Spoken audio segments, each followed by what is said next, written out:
Good morning. Happy Sunday. It's October 26, 2025. We're going to look at Galatians 6, verses 9 through 11 this morning. You know, God is a God of order, and in the supernatural realm, He orchestrates things by divine design. He is not a God of chaos or confusion. Let's start with verse 7. So, Galatians 6, 7 through 10 says, Be not deceived, God is not mocked. For whatsoever a man soweth, that shall he also reap. For he that soweth to his flesh shall of the flesh reap corruption. But he that soweth to the Spirit shall of the Spirit reap life everlasting. And let us not be weary in well doing, for in due season we shall reap if we faint not. As we have therefore opportunity, let us do good unto all men, especially unto them who are of the household of faith. So we're going to talk about a due season today. Right now we're in the season of autumn or fall, as some people call it. So there's more than 4 seasons because there is a spiritual season that is called a due season. And within these verses, we learn some of the supernatural laws. And the first law is the law of propagation. And the law of propagation says this: you must sow. And when you sow, you must reap. There can be no reaping unless you put seed in the ground. If there is to be a harvest, a seed must be sown. So, what are you sowing today in the lives of your children, in your home, in your family, in your business, in your ministry, in your health? What seeds are you putting into the ground that are going to multiply and grow? The second law is the law of identification. Not only is there a law of dissemination, but there's a law of identification. Because it says in Galatians 6, 7, Be not deceived, God is not mocked, for whatever a man soweth, that shall he also reap. This law also goes back to creation, Genesis 1:11. And God said, Let the earth bring forth grass, the herb yielding seed, and the fruit tree yielding fruit, after his kind, whose seed is in itself upon the earth, and it was so. There can be no reaping unless we first sow. That's dissemination. But we will reap as we sow. But what we will reap as we sow is identification. So let's review Galatians 6:8 again. For he that soweth to his flesh shall of the flesh reap corruption. But he that soweth to the Spirit shall of the Spirit reap life everlasting. Every kick has a kickback. There are a lot of people who want to sow wild oats 6 days a week and then come to church on Sunday and pray for crop failure. That doesn't work. Whatever you sow, you're going to reap.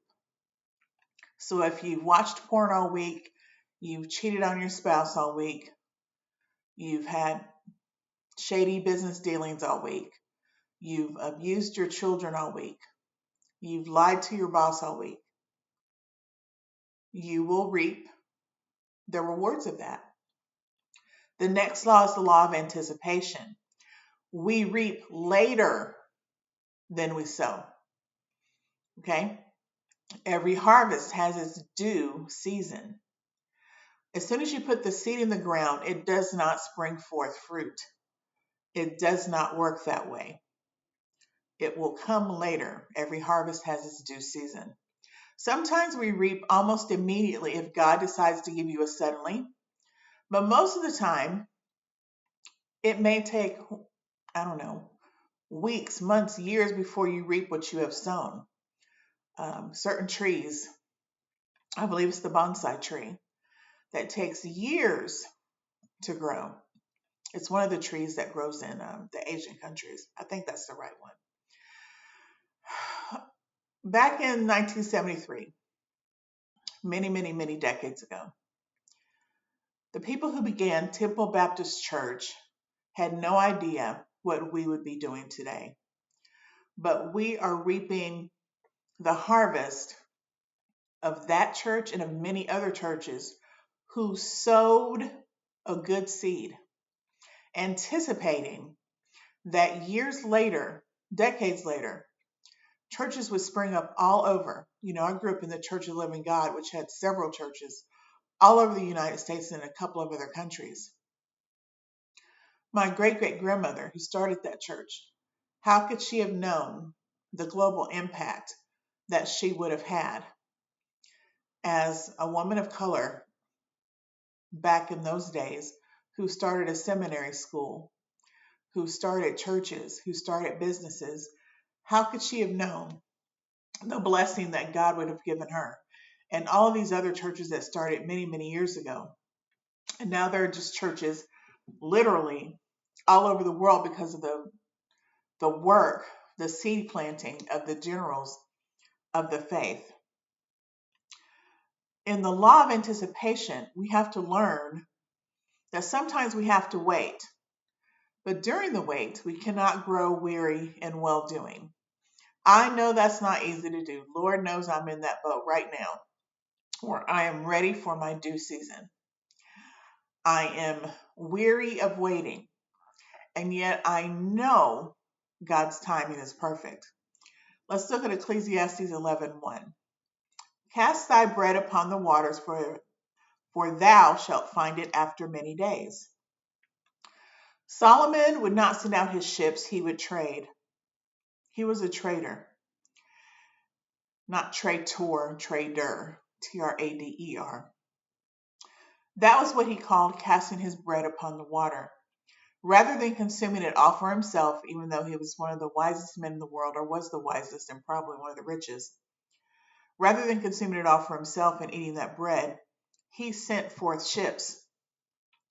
1 Kings 10:22-23 says, For the king had at sea a navy of Tarshish with the navy of Hiram. Once in 3 years came the navy of Tarshish, bringing gold, silver, ivory, apes, and peacocks. So King Solomon exceeded all the kings of the earth for riches and for wisdom. Solomon knew that he could afford to wait for the harvest. That's our problem. We don't want to wait. We are impatient.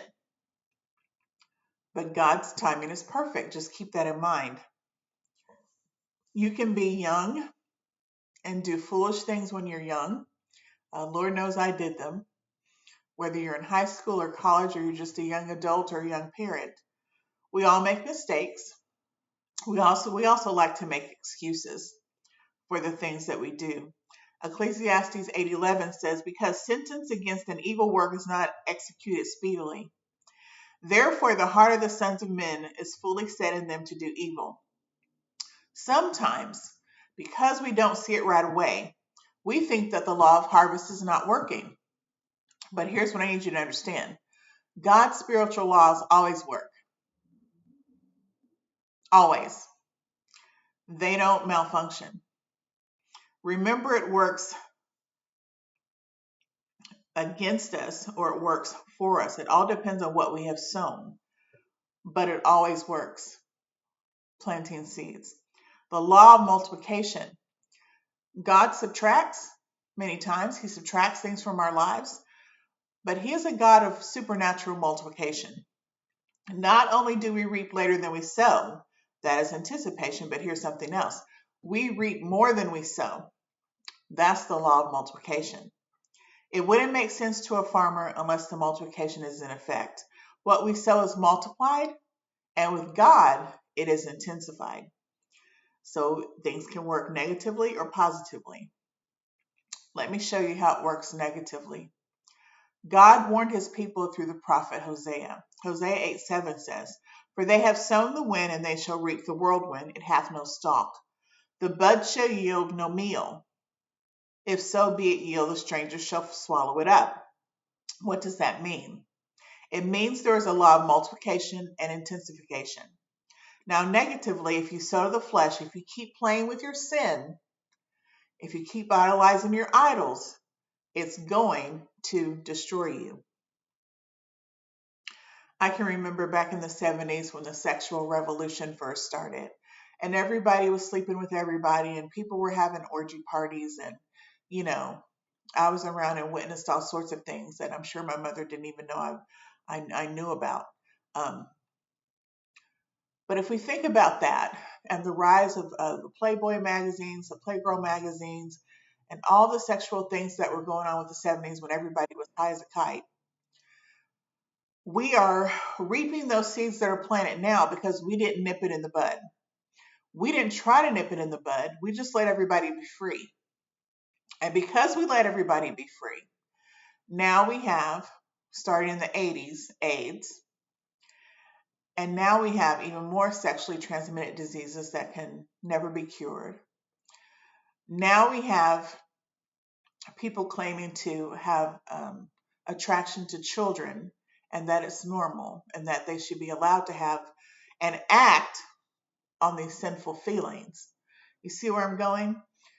It started off small, just some hippie kids, us hippie kids walking around with our bell bottoms and our platforms and our flower shirts and our flower dresses, and let everybody be free. Let's just be free. Let's just have fun. And it's turned into love is love. Love who you want to love, where love where you want to love. It's just gone crazy.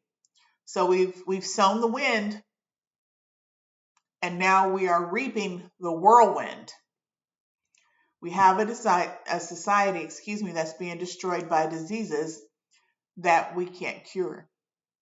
We have homes and families and marriages that are disintegrating because of lustful desires. We have a society that's being torn apart.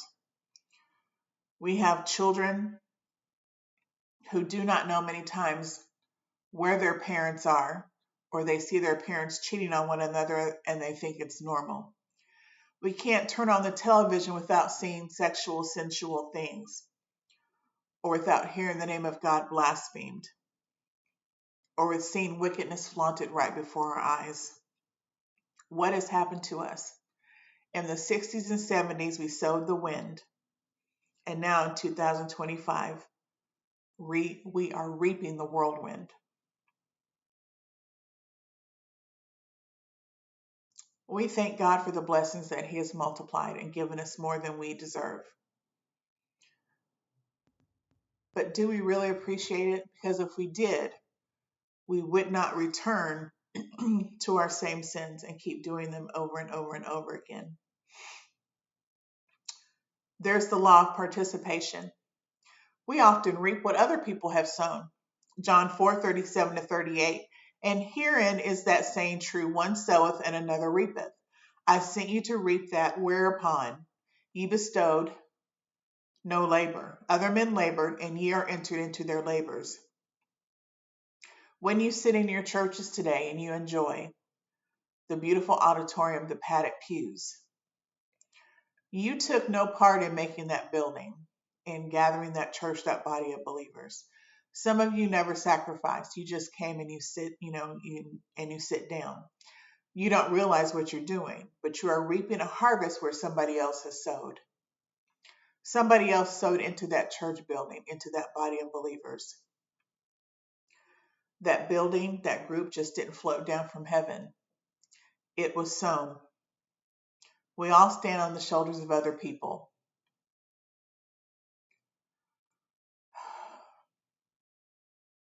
It's a privilege to serve in ministry. It's also a sacrifice. It can be a burden. Lord knows it's difficult, but it has to be. Because Satan's going to fight against you when you try to do what's right in the name of the Lord.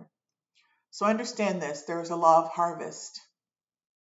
We must sow if we're going to reap. We will reap what we sow. And we will reap in proportion to what we have sown. That's one of the reasons why I tell people, when you have the means to do so, pay your tithes and your offerings. Sow good seeds. Let your children, let your unbelieving spouse Let them see you sow good seeds, because they will probably get to see some of the harvest, some of the benefits of that. I know that's happened in the lives of my children. So those of you who know me, you know that since my oldest daughter was 5, I was divorced. And the girls saw time and time and time again how God provided. As a single mom who did not initially start getting, child support for a while, it was difficult. I went from a 6-figure family marriage in an almost 3,000 square foot house with a maid to a salary of $30,000 a year for me and 2 kids with a mortgage that I couldn't afford because I was too prideful to move initially. And I wanted to keep my same lifestyle. I wanted my house. I wanted all of my beautiful furniture. I wanted the maid coming every other week cleaning it. I wanted to keep going to the symphony and the ballet and traveling and going out to eat. I wanted all of those things. But God allowed me to see that I didn't need all of those things. And I've known that for many, many, many, many years. And the current season that I'm in, which is almost over, my due season is coming. He has reminded me again, all I need is Him. All I need is Him. If I have to live in my car, that's fine. If I have to live in a garage apartment, that's fine. If I have to live on the streets, that's fine. And I've known this probably for the past 10 years. He showed me that He would strip everything away that I didn't need anymore. And He knows that I will honor what He tells me to do and where He tells me to go. And in this season where I'm reaping the harvest of my mom, of my dad, of my grandparents, of the seeds that I've sown myself, the harvest is coming. And the harvest is spiritual rather than tangible. And that's okay. That's the best harvest I could ever get, is a spiritual one, where I have more time with Yeshua, where I sit in His presence daily for hours and just meditate on the Word of God and pray and sing and praise and worship and intercede and prophesy and evangelize and do the work of the Lord.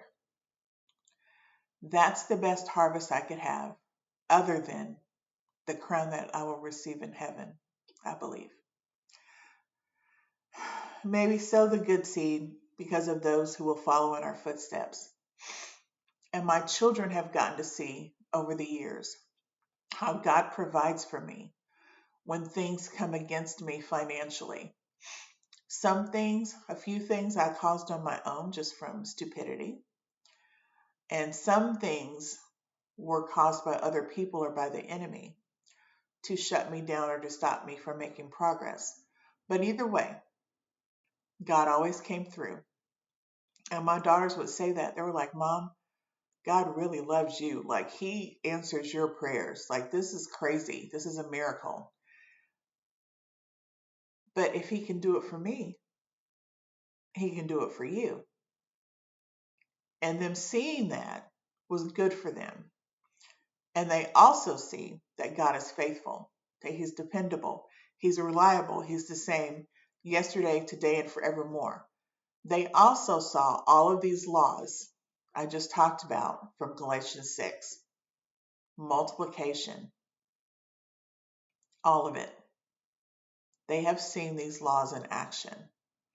And I pray that you see these laws in action in your own life. And I pray that we are all thankful for the seeds that were sown by the people who have gone before us. And I realize not all of you came from a Christian home.